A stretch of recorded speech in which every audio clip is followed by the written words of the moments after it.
Alright, what's up everybody? So this is part of me trying to get the 1863 back up and running. This is one of the Magnum engines that I'm working on. This one, I got it, somebody had started to do the valves in it. I don't know if maybe they got it done and didn't finish it. I don't know if maybe they started to do it and didn't finish it, but the way I got it, it had the flywheel and the starter and everything, or the flywheel and everything on it. It did not have the manifold and the carb on it, and it did not have the valve covers on it. But they just had the valves sitting in it. No valve springs, no nothing, they were just in it. The guy told me that I got it from, said that somebody had started to do the valves, but he wasn't entirely sure. It was sitting in his garage, in his garage floor. Unfortunately, the cylinders are a little rusted. Hopefully, if I run it, it'll clean them out. I didn't want to pull the jugs off and hone it and mess with, any of that. Probably just would have ran just to hone through it real quick, just to knock the rust out. But I decided just to leave it. I wasn't gonna mess with it. So I had another one that I had gotten from the same guy that it had thrown a rod. Well, the valves and all of it were still in there.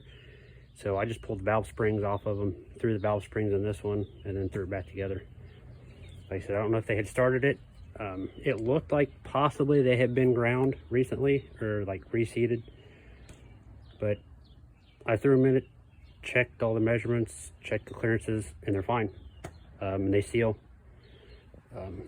Well, the redneck way of checking this, I guess, to see if they seal, is basically you just run this one all the way out on the intake stroke, and obviously exhaust, or vice versa, whichever way you want to do it. And then you just take a push, and if it doesn't move, then it seals. I've always done it that way. See if it works on these engines. I've always done it on Briggs and they worked. But if you, on this side, this one here is a new valve. It seats, the clearances are fine. So, I don't know, if I am gonna have trouble, it's probably gonna be with this side. I tried throwing the other valves out of the other engine in it, and the tolerances were way out of whack. It was too far.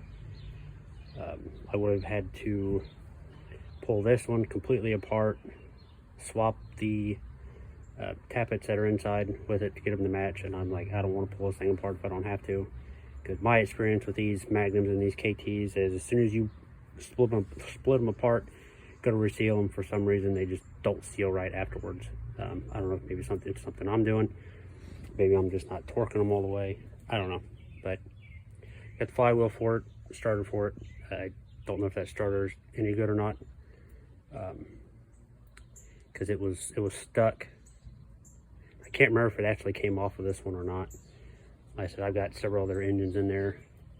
I got a Mag 20 that I got to take somewhere and have the exhaust bolts taken out. They weren't studs, they were just bolts, and they're seized in there. And somebody welded the exhaust together to the muffler, so that muffler was junk.